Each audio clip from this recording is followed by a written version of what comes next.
Hello दोस्तों, मैं Birendra sir Durganand institute Lalganj Raebareli. दोस्तों, आज हमारा करंट अफेयर्स का तीसरा वीडियो होगा। इसके पहले मैं 2 वीडियो दे चुका हूं।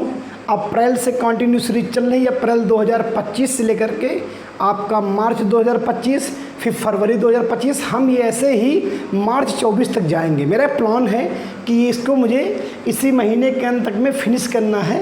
लगभग किसी व्यवधान के कारण मैं आपको कुछ वीडियो देने में असमर्थ हो जाता हूं, लेकिन इसके लिए मैं आपको वादा कर रहा हूं कि वीडियो कंटिन्यू मिलते रहेंगे। प्रयास करेंगे कि आपको ऐसी दिक्कतें ना आए। तो चलिए, समसा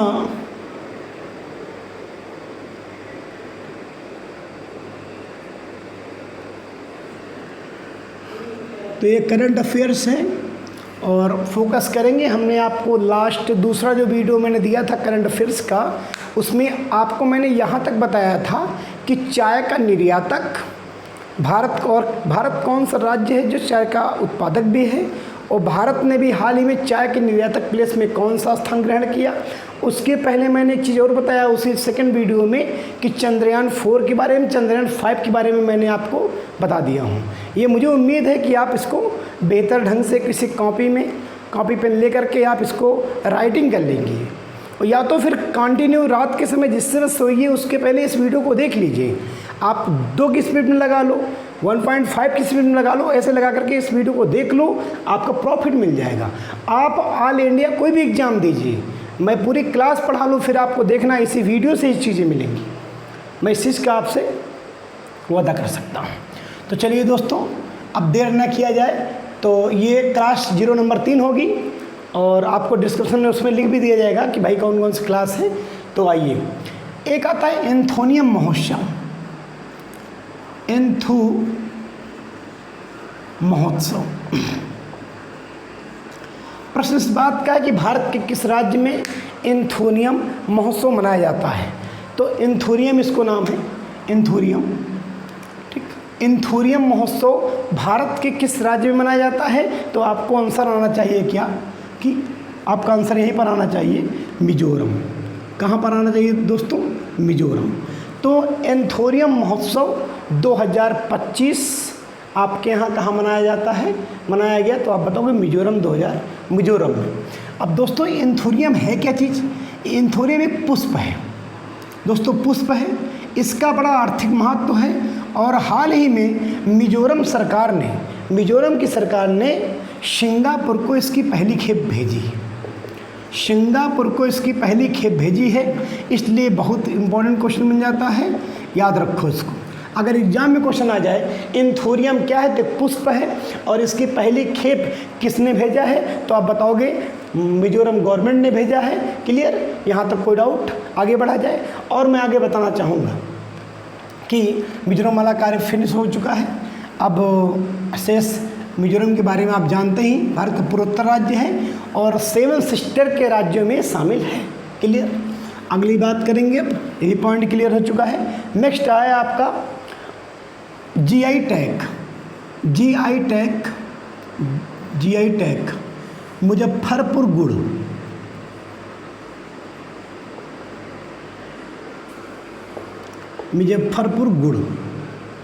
मुजफ्फरपुर गुड़ को जीआई टैग प्रदान किया गया है, और ये जीआई टैग प्रदान किया गया। इसमें करंट का व्यू ये आता है कि हाल ही में इस जीआई मुजफ्फर गुड़ को निर्यात किया गया है आपके बांग्लादेश में। इसको निर्यात किया गया है दोस्तों बांग्लादेश में।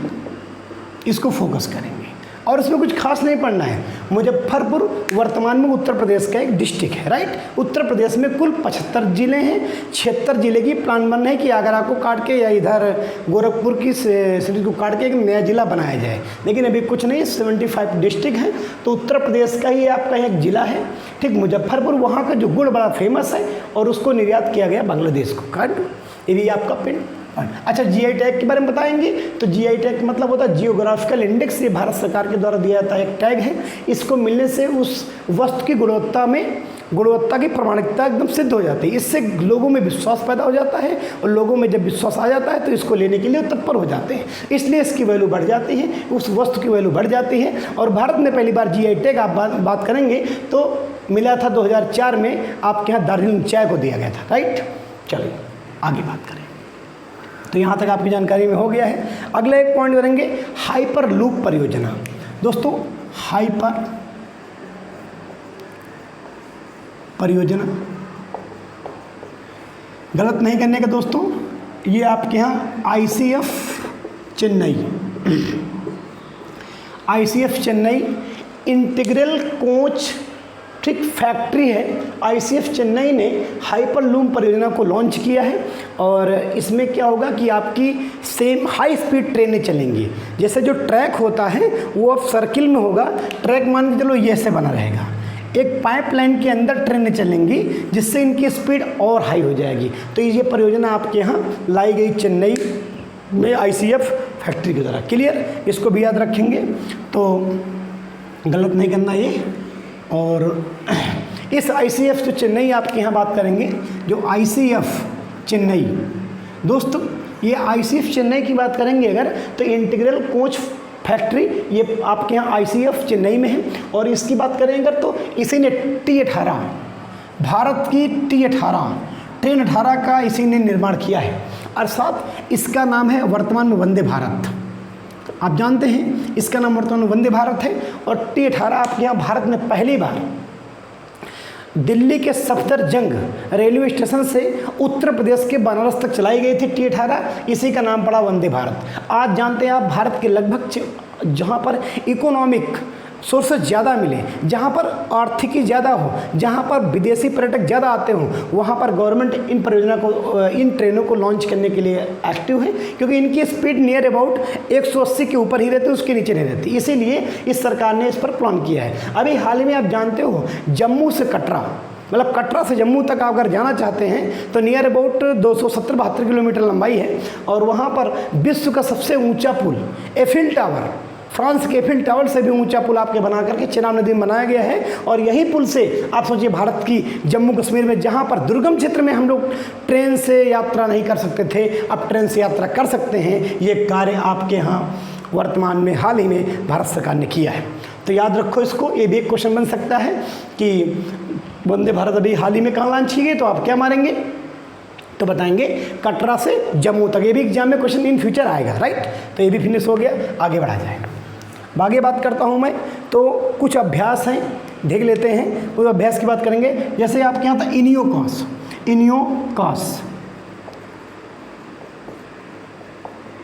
इनियोकास। दोस्त गर्मी ज़्यादा है, लेकिन फिर भी गर्मी कुछ नहीं होती है अगर हमें संघर्ष अपना याद रहे। अगर संघर्ष के लिए हम दृढ़ रहें तो मुझे उम्मीद है कि हमें गर्मी और सर्दी से कोई मतलब नहीं होता है। अपना संघर्ष तय करो, आगे निकलो, यही आपकी क्या है, यही कर्तव्य है। तो दोस्तों अगर पूछ सकता है कि इनियोकास एक प्रकार का सैन्य अभ्यास है, 2025 का है, ठीक है। और ये पूछेगा बताइए इनियोकास सैन्य अभ्यास हाल ही में किन दो देशों के मध्य हुआ है, तो आप मारेंगे भारत और आपका ग्रीस। दोस्तों याद रखेंगे इसको, ग्रीस की राजधानी एथेंस है, राइट। ये यूरोप का कंट्री है और भारत आप जानते हो एशिया का देश है, राइट। तो ये भी क्लियर हो गया होगा, इनियोकास दोनों के मध्य, भारत और ग्रीस के मध्य, ये भी क्लियर हो गया। अगला आता है अभ्यास टाइगर ट्रम्फ। तो दोस्त ये 2025 की बात करूंगा। ये भी अगर बात करें किन के मध्य हुआ है, तो आप बताएंगे इंडिया और USA के मध्य। USA का मतलब अमेरिका के मध्य और भारत के मध्य। और ये दोस्त हुआ कहाँ पर है,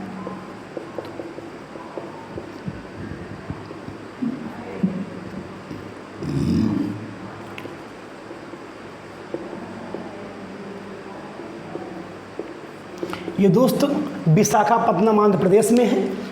विशाखापत्तनम जो शहर है वो आंध्र प्रदेश में है। आपको बता दें भारत का सबसे गहरा बंदरगाह विशाखापत्तनम है। याद रखो भारत के पूर्वोत्तर राज्य में स्थित है। पूर्वोत्तर मतलब भारत के पूर्वी तटीय क्षेत्र में स्थित है।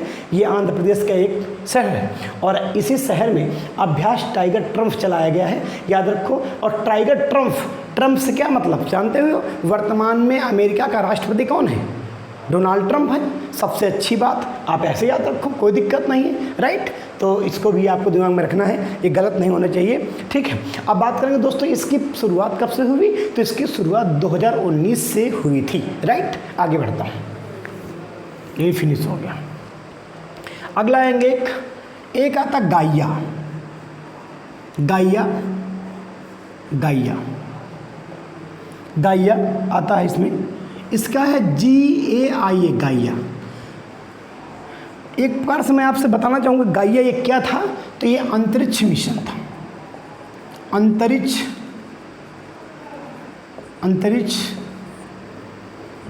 मिशन, और ये अंतरिक्ष में स्थापित किया गया था, अंतरिक्ष केंद्र के रूप में कार्य कर रहा था। और ये किसका था ये पूछ सकता है, तो याद रखेंगे आपको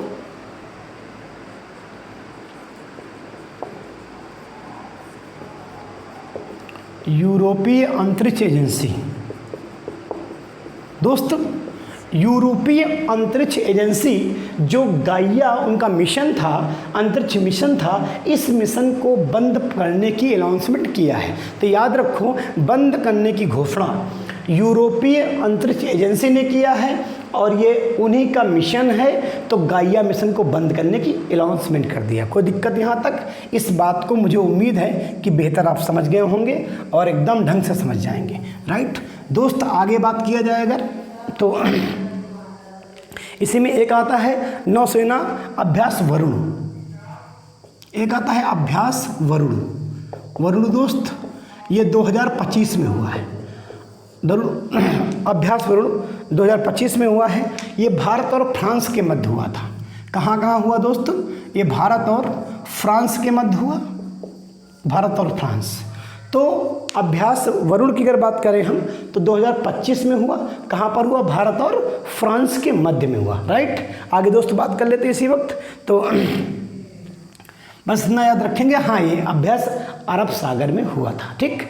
आगे बात करें दोस्त, आगे दोस्त बात करें। एक आपको बताना चाहूँगा, एलन मस्क का नाम जानते ही होंगे। एलन मस्क जो है वो ब्लाइंड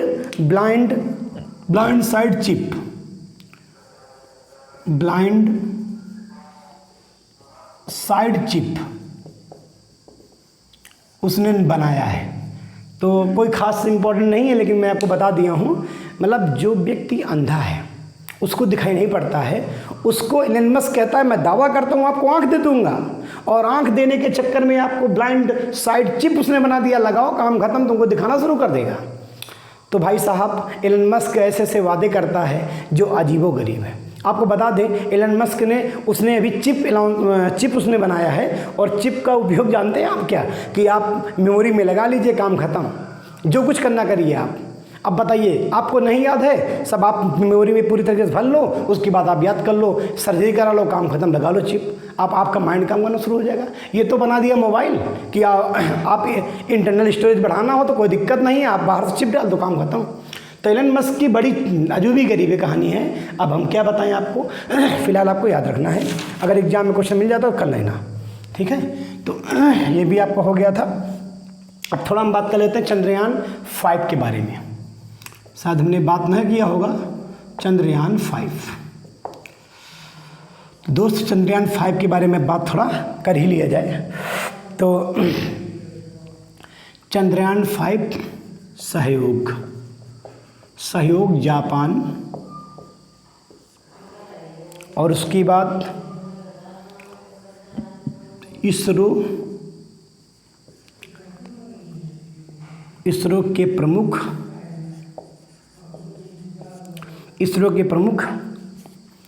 वी नारायण,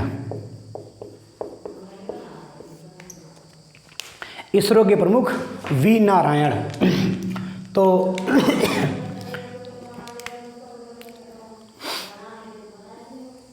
इसमें बात करना चाहूँगा तो 2035 तक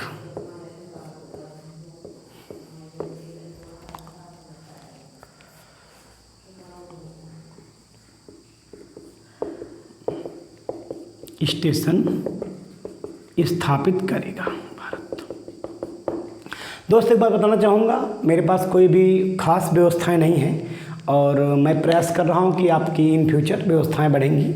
तो लाइट का इशू थोड़ा रहता है, कभी लाइट चली जाती है तो समस्या आ जाती है, लेकिन आपको कंटेंट बेहतर मिल रहा है, चीज़ें आपको मिल रही हैं, आप बिल्कुल ग्रहण करते जाइए। एक कॉपी लिख लो, ये शाम के समय इसको कई राउंड आप सुना करिए, आपका ही सरप्लस होगा। आपको एक सिस्टमेटिक मंथली मैगजीन के रूप में दिया जा रहा है, पूरा पढ़ाया जा रहा है, बस आप मेरा सहयोग करिए और ध्यान देते रहिए। तो चंद्रयान 5 की अगर बात करें हम, तो चंद्रयान 5 को हाल ही में भारत सरकार ने मंजूरी दे दिया, पहली बात ध्यान रखना। दूसरा पॉइंट ये है, चंद्रयान 5 जापान के सहयोग से 2040 तक मानव को चंद्रमा पर पहुंचाया जाएगा। मानव को चंद्रमा पर पहुंचाने का पूरा प्लान है।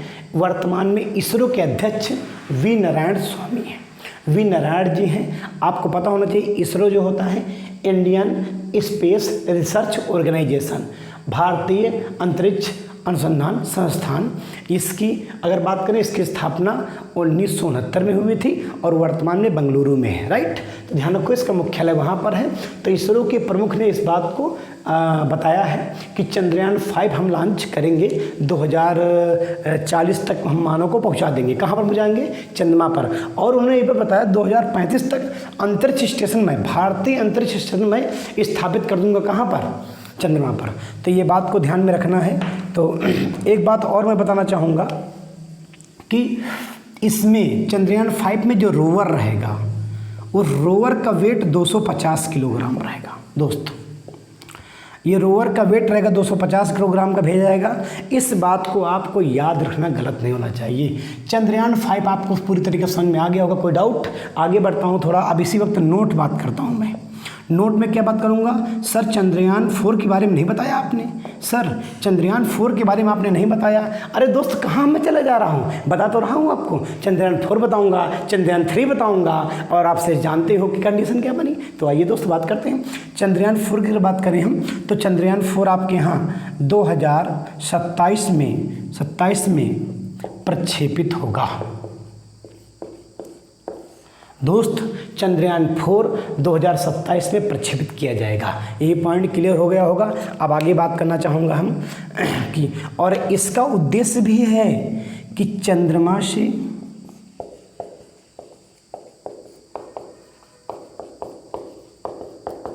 दोस्त, इस चंद्रयान 4 का उद्देश्य है चंद्रमा से नमूने एकत्र करना।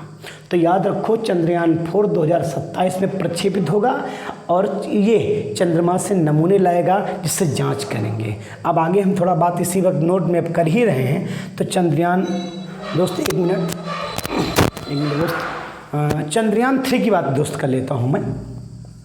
चंद्रयान 3 की बात कर लेता हूँ। तो दोस्त, चंद्रयान 3 को 2023 में चंद्रमा के दक्षिणी ध्रुव स्थापित किया गया।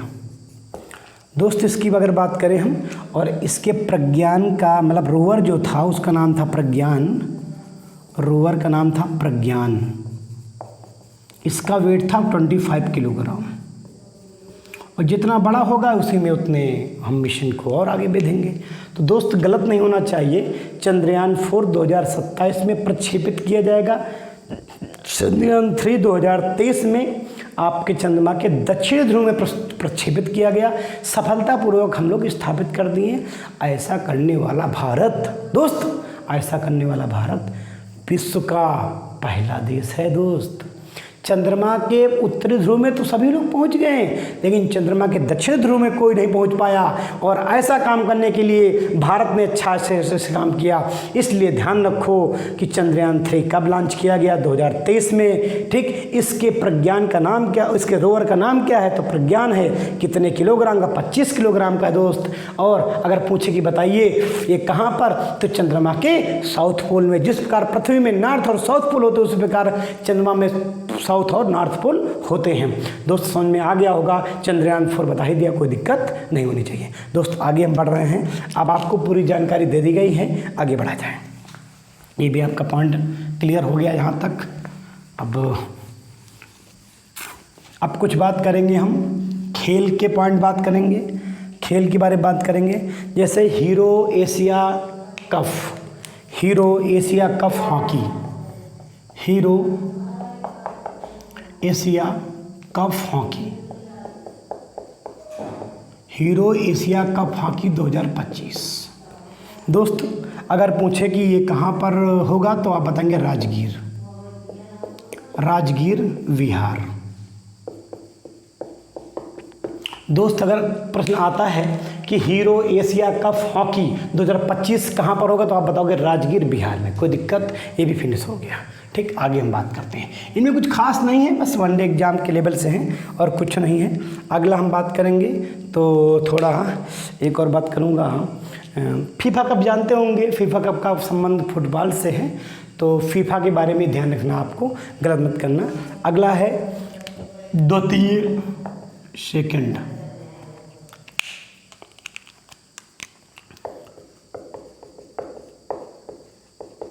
खेलो इंडिया पैरा गेम 2025।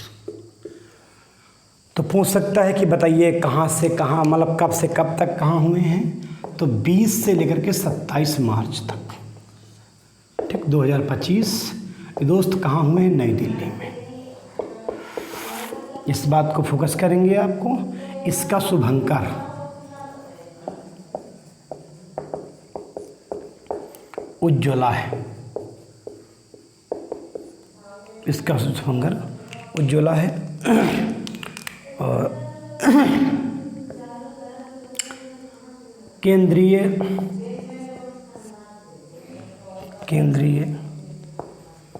युवा कार्य एवं खेल मंत्री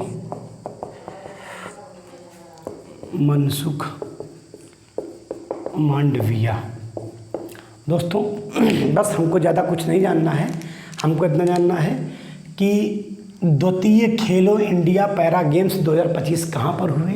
तो आप बताओगे नई दिल्ली में। कब से कब तक? तो 20 से 27 मार्च 2025 तक हुए हैं। इसका शुभंकर उज्ज्वला था, राइट। अगर बात करेंगे इसका मतलब शुभारंभ किसने किया है, तो केंद्रीय युवा कार्य एवं खेल मंत्री मनसुख मांडविया ने किया है। वर्तमान में ये मिनिस्ट्री के अंदर में है, तो इसको भी याद रखेंगे आपका, कोई दिक्कत। अब इसमें एक बात थोड़ा और जानेंगे हम कि सर्वाधिक शीर्ष पर कौन था, मतलब पदक सबसे ज़्यादा कौन प्राप्त किया है। तो याद रखेंगे पदक, अगर पदक की हम बात कर लेते हैं कि शीर्ष पर कौन था, तो HR था। HR मतलब होता हरियाणा था, और इसमें 104 इनके पास पदक आए हुए। सेकंड फिर आपके यहाँ तमिलनाडु था, तमिलनाडु, इतना याद रखो, तमिलनाडु था, इसने 74 पदक प्राप्त किया है। और फिर बात करेंगे तो आपके यहाँ आना चाहो तो लिख सकते हो राजस्थान। तो दोस्त ये याद रखो, खेलो इंडिया पैरा गेम्स 2025, ठीक, कहाँ पर कैसे किया ये सब मैं बता दिया हूँ। पदक की बात करेंगे तो शीर्ष पर आपके यहाँ हरियाणा था, और सेकंड आपके यहाँ तमिलनाडु है, राइट, और थर्ड आपका राजस्थान है, और फोर्थ आपका महाराष्ट्र है। ठीक, इसको याद रखेंगे, ये भी आपके एग्जाम में पूछा जा सकता है। चलो दोस्त आगे बात कर लिया जाए। ये भी यहाँ तक फिनिश हो चुका है लगभग। अब बात करेंगे हम कबड्डी विश्व कप, कबड्डी विश्व कप 2025, ठीक, कबड्डी विश्व कप 2025। तो 17 से 27 मार्च 2025 तक याद रखो आप। अब पूछ सकता है कि ये कहाँ पर हुआ, तो ये पूछ सकता है मिडलैंड्स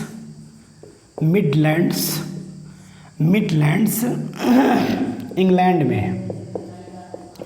दोस्त मिडलैंड्स इंग्लैंड में है, इसको गलत मत करने का आप, ठीक है। मिडलैंड्स बात करेंगे तो इंग्लैंड में है। मिडलैंड इंग्लैंड में सेकंड कबड्डी विश्व कप का आयोजन किया गया है। इसमें याद रखो एक बात, पुरुष टीम और महिला टीम। महिला टीम 6 है, पुरुष टीम 9 है, ठीक। तो दोस्तों विश्व कप, ये बस इतना रखो, मिडलैंड्स ये इंग्लैंड में एक स्थान है, तो वहाँ पर इसका आयोजन किया गया है। और पूछ सकता टीम वगैरह, तो महिला टीम और पुरुष टीम के बारे में क्लियर है ना। महिला टीम आपके यहाँ 6 थी और पुरुष टीम आपको कितनी थी, 9 थी, राइट। चलो ये भी क्लियर हो गया है, आगे बात कर लेते हैं।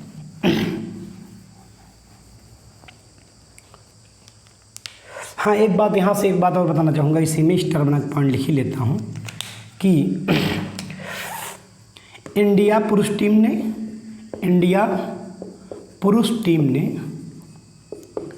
इंग्लैंड को हराया।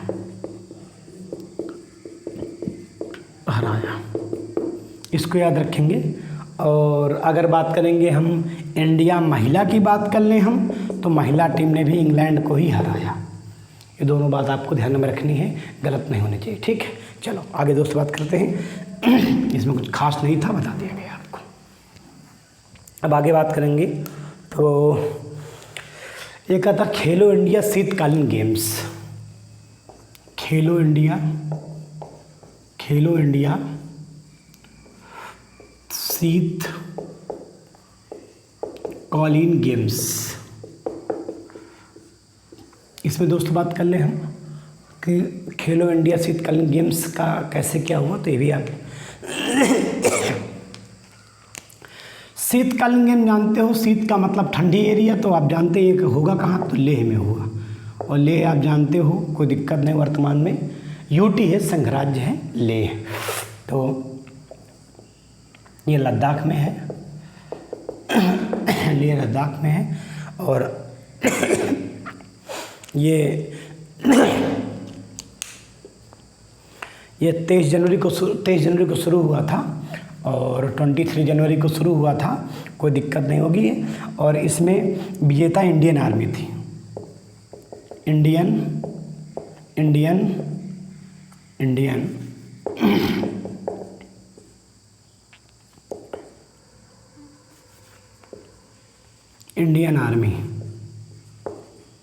आर्मी थी। तो बस इतना याद रखो, खेलो इंडिया शीतकालीन गेम कहाँ पर हुए, तो लेह में। आपको बताना चाहूँगा एक चीज़, हाँ लगभग लेह में ही होते हैं, लेह है कश्मीर में। कारण क्या है कि ये शीतकालीन गेम है, कब तो कोई मतलब नहीं निकलने वाला है, तो इनको याद रखेंगे। अगर एग्जाम में आता है तो ये बॉन्ड मिस नहीं करने का, ठीक है। इसमें भारतीय सेना ने 18 पदक जीते हैं, ठीक है। तो खेलो इंडिया शीतकालीन गेम में अगर बात करेंगे तो सबसे बेस्ट उन्हीं का था स्कोर था, ठीक है। और अगर हाँ स्टेट की बात कर लेंगे तो Himachal Pradesh HP, right. State की बात करेंगे हिमाचल प्रदेश HP में। और इंडियन आर्मी में बात करेंगे तो जो सैनिक का हुआ था उसमें आपका टॉपर इन्होंने मारा है, राइट। ये भी आपका पूरा क्लियर हो चुका है। अब आगे बढ़ा जाए दोस्त।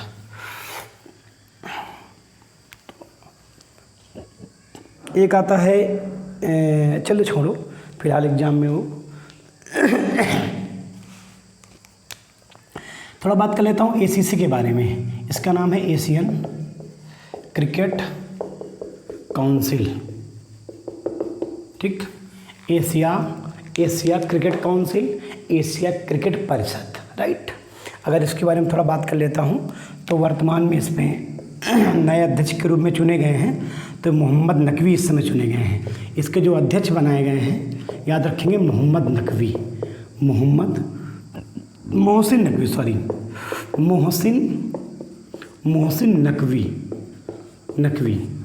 नकवी हैं, तो याद रखेंगे। ये पाक गृह मंत्री भी हैं, रह चुके हैं, तो याद रखेंगे। अब अगर बढ़ेंगे ACC की बात करें तो ACC की स्थापना 1983 ईस्वी में की गई थी और इसका मुख्यालय कहाँ है, दुबई में है, ठीक। तो एशियन क्रिकेट काउंसिल की अगर बात करें, स्थापना 1983 में, इसका मुख्यालय दुबई में है। दुबई UAE में है, संयुक्त अरब अमीरात में है, तो याद रखेंगे दुबई में है। और इसके अध्यक्ष हाल ही में मोहसिन नकवी को बनाया गया है, जो पाकिस्तान के आपके कह सकते हो आपकी गृह मंत्री भी रह चुके हैं, तो गृह मंत्री भी पाकिस्तान के रहे हैं, इसको याद रखेंगे, ठीक है। शेष कुछ खास नहीं है इसमें, है ना। तो दोस्त आगे हम बात करेंगे अब। तो ये भी आपको समझ में आ गया होगा, कोई डाउट यहाँ तक। तो हमने आपको प्रयास किया बेहतर चीज़ देने का। अब थोड़ा सा दिक्कत ये फंस रही है कि गर्मी ज़्यादा है और लाइट चली गई है, तो दोस्त थोड़ा सा मेरा सहयोग दीजिए। और मैं जैसे तैसे हूँ तो वह अलग ही मैटर है, और क्या किया जाए, गर्मी पड़ ही रही है, फिर भी आपको वीडियो दिया गया है, यहाँ तक आप पढ़ लो। इसके बाद सेकंड आपको फिर हम वीडियो प्रोवाइड करा देंगे। थर्ड वीडियो हो गया है, सेकंड फोर्थ वीडियो आपको फिर प्रोवाइड करा देंगे हम।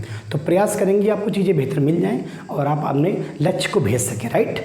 तो दोस्त आज यहीं तक। मेरा चैनल, मेरी बातें, मेरा कंटेंट अच्छा लगे तो मेरे चैनल को ज़रूर लाइक करें, सब्सक्राइब करें और मैक्सिमम उन लोगों तक जरूर पहुंचाएं जो लोग आतुर हैं पढ़ने के लिए, अपने लक्ष्य को भेजने के लिए। तो जय हिंद, जय भारत, जय संविधान।